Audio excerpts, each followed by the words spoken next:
Hi hello అందరికీ నమస్తే. Welcome back to my channel. నేను మీ అను. అందరు ఎట్లున్నారబ్బా? మంచిగా ఉన్నారా? మీరందరూ మంచిగా ఉండాలని కోరుకుంటున్నా. మేమైతే మంచిగా ఉన్నాం. మీరందరూ కూడా బాగుండాలి. ఈరోజు అయితే సండే రోజు మన డైలీ రొటీన్ ఎలా ఉంటుందో ఈరోజు చూపించాలనుకుంటున్నా. సండే అంటేనే అసలు మబ్బు డే మాకైతే. ఇంకా ఈరోజు అయితే పిల్లలు కూడా స్కూల్కి పోరు కాబట్టి మా నాన్న కూడా అంత గిరాకుండా అని చెప్పి లేట్గానే లేస్తాం. అంత లేట్గానే సాగిపోతూ ఉంటుంది. శనివారం రోజు ఎంత పనులు తొందరగా అవుతాయో ఆదివారం రోజు అంత లేట్గా అయితే అయిపోతాయి. ఇంకా టైం అయితే 9:30 అవుతుంది. మా వాళ్ళు లేచిండు, తిన్నాడు, పడుకున్నాడు హాయిగా. వాడైతే టైం టు టైం ఉంటాడు. మేము టైం మిస్ అయినా సరే మా కన్నయ్య మాత్రం టైం మిస్ అయ్యాడు. ఇంకా మేమైతే టిఫిన్ చేసుకొని తినేసినాం. ఇక్కడ వంట అయితే అవుతుంది. సండే అంటేనే అసలు ముక్కలేందే ముద్ద దిగదు అన్నట్టుగా అందరికీ అదే కదా. ఇంకా మా ఇంట్లో కూడా ఈరోజు అయితే మటన్ అండ్ లివర్ ఫ్రై అయితే చేస్తున్నాం. పొద్దుగాల మా ఇంటికి అయితే సూర్యుడు వచ్చేస్తూ ఉంటాడు. ఇంట్లోకి కూడా వస్తాడు. అదైతే బాగా అనిపిస్తుంటుంది అబ్బా. ఇంకా మా వాడు చక్కగా పడుకున్నాడు. కొద్దిసేపు ఎండకు ఆడుకుంటాడేమంటే అసలే ఆడుకోడు. కానీ ఆ కుక్కర్ సౌండ్కు లేచిండు. వచ్చి వాళ్ళ కుక్కర్నే చూస్తూ ఉండు, ఈ కుక్కరే నన్ను లేపింది అన్నట్టుగా ఎట్లా చేస్తున్నాడు చూడండి. ఆ కుక్కర్ సౌండ్కే లేచిండు వాడు. ఇక వచ్చి ఆ కుక్కర్నే చూస్తూ ఉన్నాడు. ఏమొద్దు, అదే నిన్ను లేపింది కదా, పప్పు కుక్కర్ లేపిందమ్మ నిన్ను. పాపం కదా, పాపం కదా, పాపం కదా.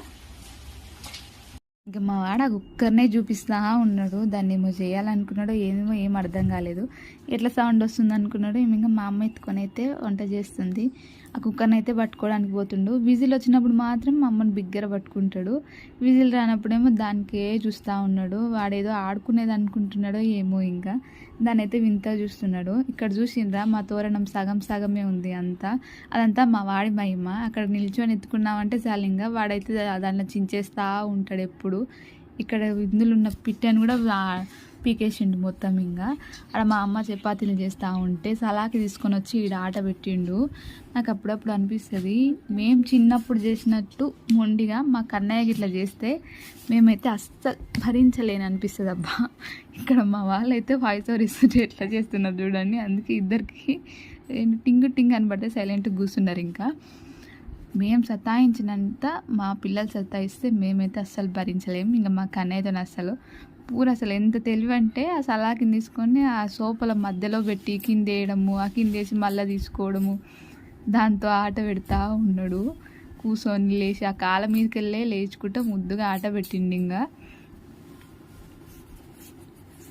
అనిపిస్తుంది అప్పుడప్పుడు మనోళ్ళు మనతో ఎట్లా ఎగిరిరా అన్నట్టు. మా మామ కూతురు ఉంటుంది, మా వాడిని తీసుకెళ్ళి కొన్ని రోజులు మీ వాళ్ళని మా దగ్గర పెట్టు అంటే, వద్దమ్మా నేను ఆల్రెడీ వాళ్ళ నేగి వచ్చిన, కావాలంటే పొద్దున సాయంత్రం డ్యూటీకి వచ్చినాక ఎత్తుకుంటా, కానీ వాడిని పొద్దుటి స్నానం చూసుకోవాలంటే నా వల్ల కాదు. కాళ్ళు చేతులు వచ్చే టైంలో, నడిచే టైంలో, దగ్గర టైంలో పిల్లలైతే బాగా సతాయిస్తారు అని చెప్తా ఉంది. ఎక్కడ మా వాడిని పాలు తాగమంటామో అని చెప్పేసి వాడు చూడండి ముందే అందులో ఉన్నాయన్నీ చల్లేస్తే ఇక నన్ను తాగమన్నారు అని చెప్పి మంచిగా కూర్చొని అవి చల్లుతూ ఉంటాడు. ఎప్పుడూ అంతే. అసలు ఆ పాల డబ్బా కనిపిస్తే చాలు ఇంకా మేము దాపుతామని ముందే వాడు చల్లుతుంటాడు. మళ్ళీ ఎవరైనా వచ్చిరంటే ఇంటికి వాళ్ళ ముందర మాత్రం నోట్లో పెట్టుకుంటాడు. బుద్ధిమంతుడు తాగుతుండ అన్నట్టు అనుకోవడానికి. దాంతో అయితే మంచి కింద ఆర్టిస్ట్ లాగా ఆటేస్తున్నాడు చూడండి. పాలతో ముగ్గేస్తున్నాడు మా వాడు. ఇంకానే 12 అయిపోయిన టైము. ఆ టైంకి మా నాన్న అయితే బయటకు వెళ్ళి టిఫిన్ తీసుకొచ్చిండు. ఆ టైంకి టిఫిన్ చేస్తే ఎవరు తింటారు చెప్పండి.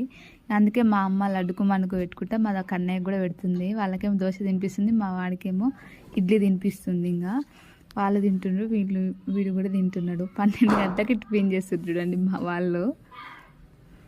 మా వాడైతే అసలు ఎవరైనా చేతులకు పైసలు ఇచ్చిండ్రు అనుకో మళ్ళీ రిటర్న్ వాళ్ళకి తిరిగి ఇవ్వడు. కానీ వాళ్ళ దగ్గరికి వెళ్ళి చేతిలో పెట్టి మళ్ళీ తీసుకుంటాడు. అసలు ఏందేమో మా తమ్ముని ఇక్కడ పైసలు ఇస్తే కూడా అట్లే చేస్తున్నాడు. కానీ ఇక్కడ మా అమ్మ తినిపిస్తుంది కదా, ఆ పైసలను అయితే పట్టించుకుంటలేడు. ఇంకా మళ్ళీ పైసలు ఇట్లా ఇస్తాం కదా, ఎవరైనా సరే వాడి చేతికి పైసలు, వాని చేతిలో పైసలు ఉంటే చాలు. ఇంకా పైసలున్నా, వాని చేతిలో బిస్కెట్లు ఉన్నా, నేను కొన్ని వద్దన్న పనులు వాని చేతిలో ఉంటే చూడండి, అలాంటప్పుడు మాత్రం నేను ఎన్నిసార్లు కన్నయ్య అని ఎన్నిసార్లు అరిచినా సరే నా దిక్కు కూడా మళ్ళీ చూడడు. ఇక్కడ మా తమ్ముడైతే ఎంత వాడిని నీకు జేబు లేదు కదా, నేను చేతిలో పెడతాదా అని చెప్పి వాడిని ఏడిపించి మరీ వాని చేతికి అయితే పెడుతున్నాడు. ఇంకా వాడేమో లాగేసుకుంటా ఉన్నాడు. వాడు ఫుడ్ అంటే తింటున్నాడు కాబట్టి ఇక పైసల మీద అంత స్టోరీ పెడతలేడు. ఇక్కడ ఇవన్నీ ముందలా కనిపిస్తున్నాయి కాబట్టి వాటిని అయితే వాడుకుంటలేడు. కానీ వాడు మాత్రం బలవంతంగా ఎందుకు పైసలు అయితే చేతిలో ఇట్లా పెట్టేసిండు. కానీ మా వాడు దాన్ని అయితే ఒకటే నిమిషంలో వీకేసిండు. ఇంకా అట్లా పైసలు చేతిలో ఉన్నప్పుడు నేను కన్నయ్య అన్న మళ్ళీ ముందర ఎవరు అడిగినా సరే వాళ్ళు చేతిలో పెడతాడు, మళ్ళీ తీసుకుంటాడు. కానీ నేను మాత్రం ఎంత అరిచిన గోల చేసినా సరే నాకు ఇయ్యడు, నా దిక్కు మళ్ళీ కూడా చూడడు. చూడండి ఇక్కడ మా అమ్మకు కూడా ఇస్తున్నాడు, కానీ నాకు మాత్రం ఇయ్యడంట. మా అమ్మనేమో నువ్వు ఇస్తలేవు అని చెప్పి ఇక బలవంతంగా ఇట్లా మెల్లగా చేతిలో పెట్టినప్పుడే లాగేసుకుంది. ఇంకా లాగేసుకుందని వచ్చి మాత్రం నాకు చెప్తాడు. మళ్ళీ ఎవరైనా బలవంతంగా తీసుకుంటే వచ్చి నాకు చెప్తాడు. కానీ ఆ పైసలు ఉన్నప్పుడు నేను పిలిస్తే మాత్రం నా దిక్కు చూడాడు. ఇక అందరికీ ఇస్తాడు, నాకు తప్ప.